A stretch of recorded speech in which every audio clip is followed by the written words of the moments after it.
So can you tell people what COVID-19 Mutual Aid and the other organizations that have been organizing and advocating on behalf of and in partnership with people who are currently incarcerated, um, what's that effort look like? Generally, kind of what have you guys been doing?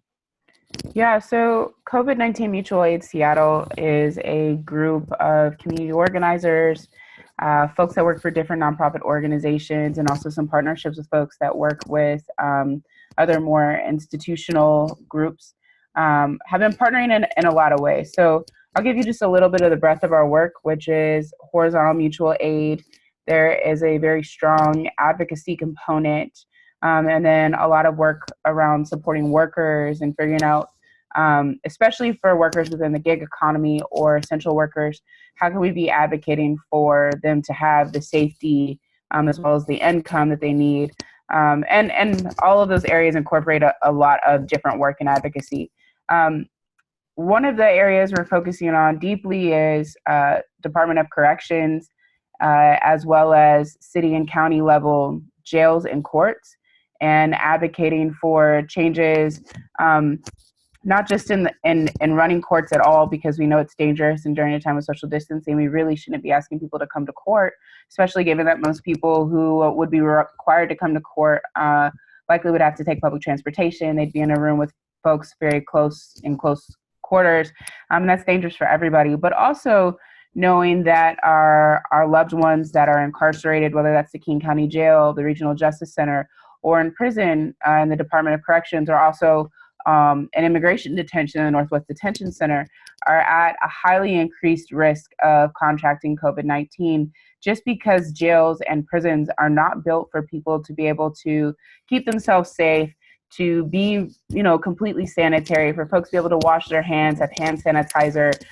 have separate bathrooms, all the things that you need in order to effectively social distance in quarantine. None of those things are actually available to incarcerated individuals. Okay, wow. Thank you for that. And so I know that there's been, I've read some things that some folks are being released. Do you have any current update about those releases, and if there's any plans to release other folks? Yeah, so I'll start at the county level. They have been releasing some folks. Last week, King County Executive Del Constantine put out an executive order stating that they had a goal of trying to get down to only 1,200 people incarcerated in King County Jail in particular, because that allows them to have each person to be in a cell on their own. We're advocating that that's not enough. Reality is King County Jail and also the Regional Justice Center primarily are incarcerating people that are being held on alleged crimes. These are folks who have not been convicted of a crime. They're being held on bail. They're being held pretrial. And for us, this is an easy group of people to let out. And folks who really should be allowed to go home. When you're being held pretrial, everything is alleged, and they're subjecting people essentially to a punishment. And so that's one level of things. The next level, though, is also thinking about Department of Corrections. And to be frank, as an organizing body, we do not distinguish between people who have been convicted of a crime and people who haven't. Because reality is, no one should be kept in a place where they are susceptible to a deadly virus. And it is our belief that the Department of Corrections should have been releasing people weeks ago. So that has not happened. There is presently a lawsuit that Columbia Legal Services has started to pursue and will be heard in April.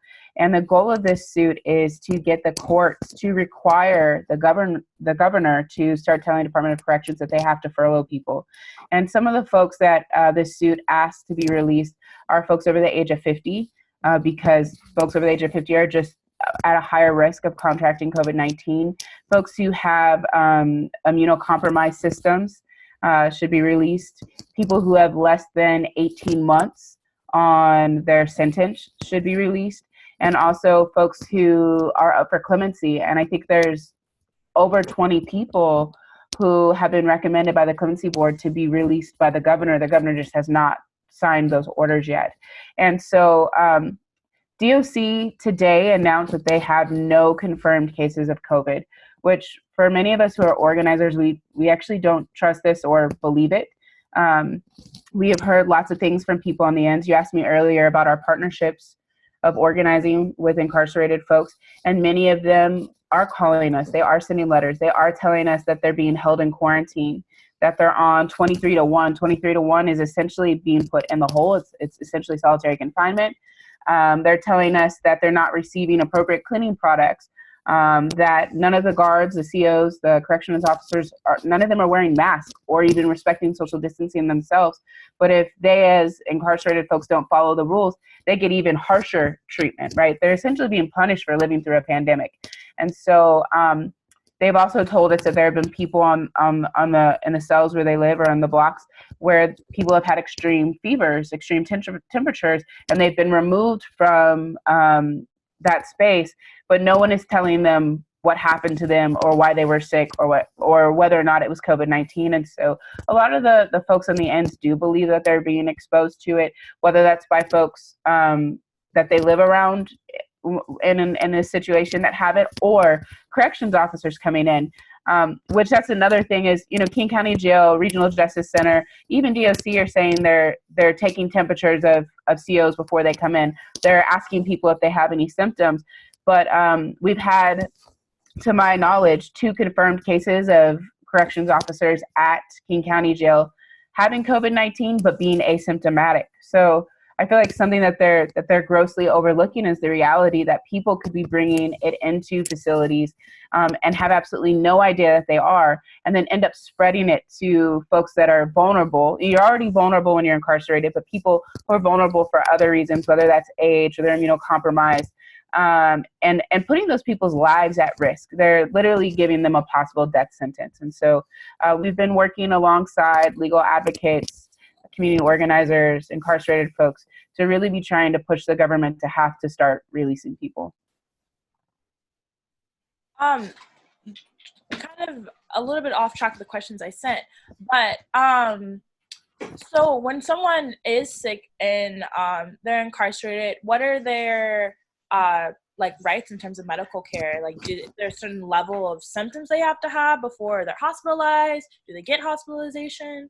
It's a great question. And it's actually a question that we have been asking because it's a little unclear to us, one, that if a person needs to be tested, are they going to be expected to pay for that? So folks who are incarcerated accrue huge amounts of legal financial obligations during the court process, but also additional financial obligations when they are incarcerated that they're expected to pay back.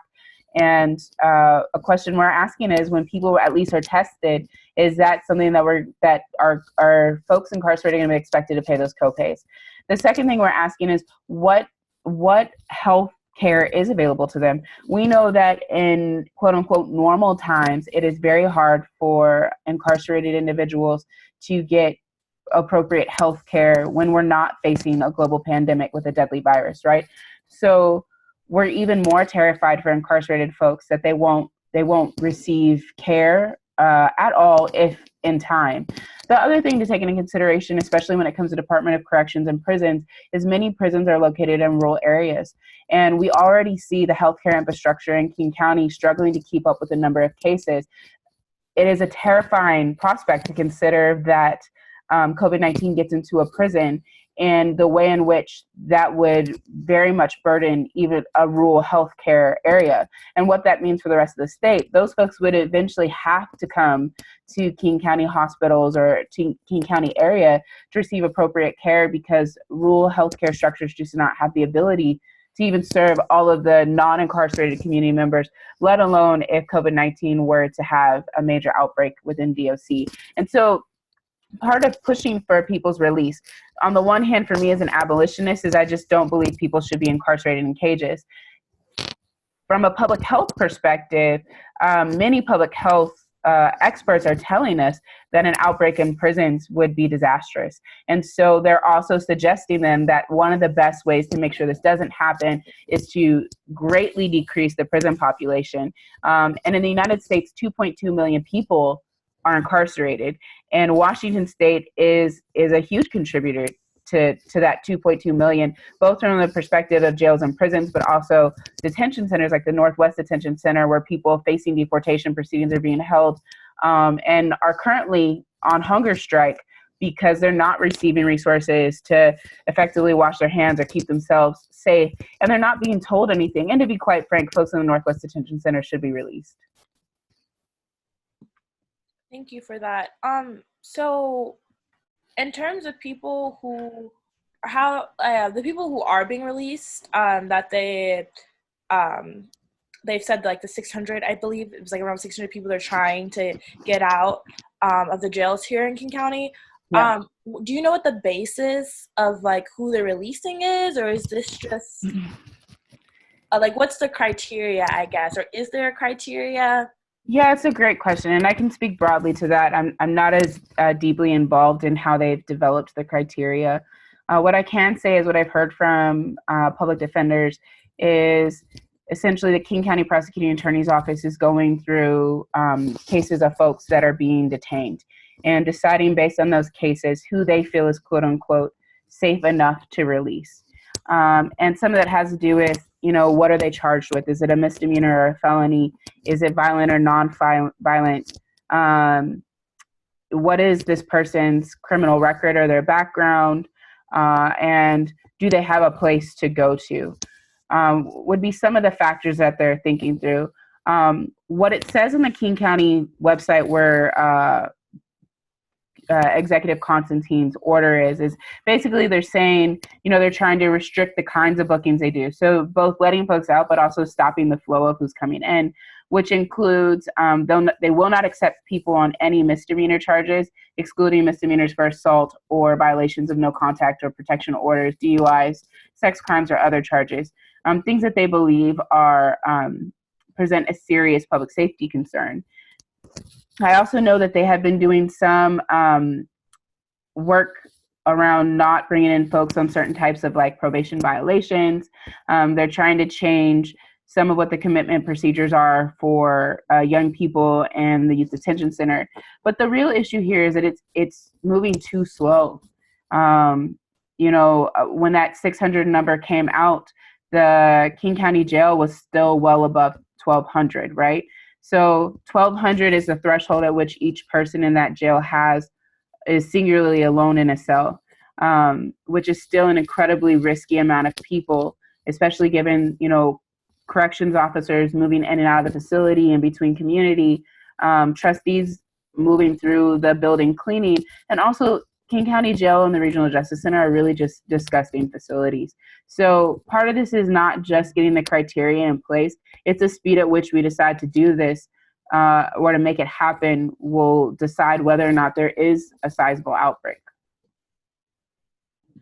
And so then for folks who are coming out, as hopefully we hear that more people are going to be coming out soon, what can people do to like support those folks who are coming out?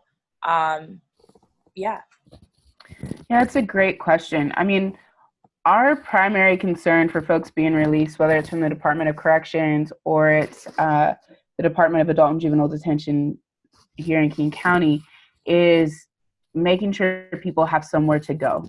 So as quickly as King County was able to purchase motels for housing for quarantine, it's our belief that if King County and also the state want to ensure that inmates are released into a situation where they're not faced with homelessness, that they can act just as quickly and make sure those folks are housed on the outs with the ability to social distance, with the ability to keep themselves clean and hygienic, and also with access to resources. That is possible.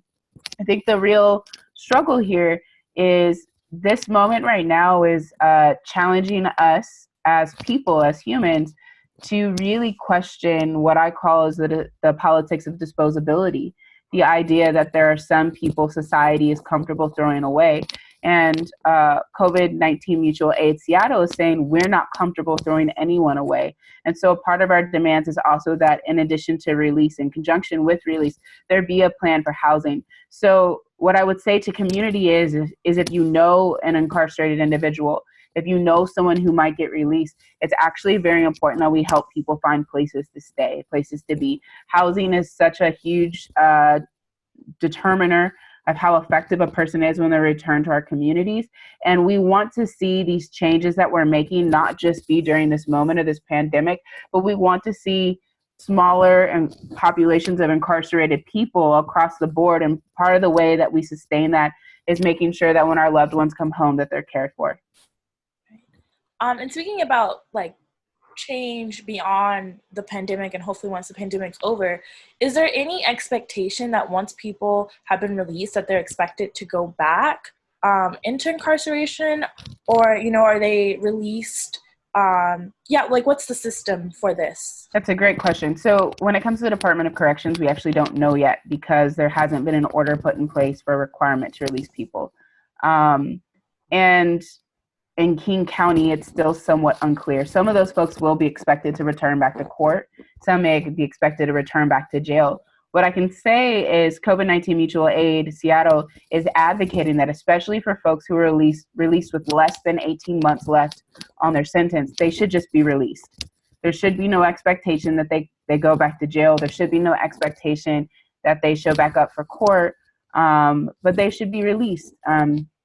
And it would be a nightmare to be released during a pandemic and then, to be frank, to have to go back to jail. That is a terrifying implication. It sounds cruel and inhumane to me. So instead, I think the focus should be upon, instead of requiring people to return back to jail to complete sentences, we instead figure out how do we help folks get stable and housed and stay out of the criminal legal system. And then I guess just two more questions for you. Is there any way that people can support COVID-19 Mutual Aide Seattle? Yeah, I recommend following us on Facebook and on Instagram. And maybe you can attach the hashtags to any of your social media. That'd be great. There's so much information that is coming out every day about services and support for community. And so in addition to us building support networks, it's also just important that we help amplify all of the resources that community partners, community organizations are developing for people in our communities. We're also trying to put out there really important policies that we think the city, the county, the state need to adopt in order to ensure that communities take as little of an economic hit as possible. I mean, many people are already economically suffering. And so I think the great thing about following the pages is getting information about what kinds of policies we can advocate for.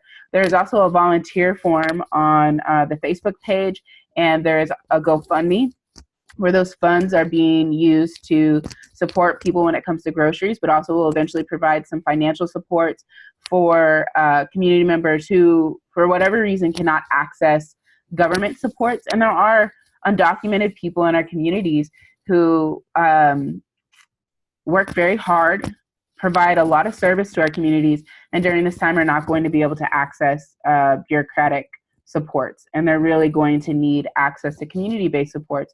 So we're providing that through the GoFundMe, and then there is also a form if folks need to request something. So if you have a horizontal mutual aid need, you need groceries, you have other supports that would be helpful for you, I recommend looking at that form. They've been translated into multiple languages because we know King County has a robust number of groups that speak different languages, and want to ensure everybody can have access to that. So I recommend folks volunteer, folks ask for what they need, and folks donate if they can. And I just want to put out there, as the federal government considers giving checks to people as a part of a stimulus package, if you are a person whose job is allowing you to work from home, or your job is paying you even in the midst of this pandemic, I highly encourage you to take that check that you receive and give it to one of these community-based funds that are making sure that community members whose jobs are not able to sustain them throughout this crisis are able to get access to more resources. We have to be our own redistributors of wealth and resource and access. And if you have enough, give it to someone who doesn't. Awesome. Is there anything else you want to let community members know? I just encourage folks to stay engaged. Don't let social distancing, or what I'm calling physical distancing, keep you from advocating for community members as we're doing this work around trying to get our loved ones free and safe during this time. You can post on social media. You can make phone calls to elected officials. You can send emails. You can tweet at these folks. You know, what I've heard is they're having to be responsive to people on the internet because that's where we are right now. And then I would encourage you, after this time is over and we're able to get back in community and be back in the streets or be back in council chambers, that we keep doing this work, because decarceration is not something we should only be doing during a pandemic. Decarceration is something we need to be doing, should have been doing before and need to be doing after, because jails, prisons, prosecution don't make us safer. It is community ties, relationships, and taking care of each other that does. Yeah, awesome. Thank you so much for taking the time out to talk to us.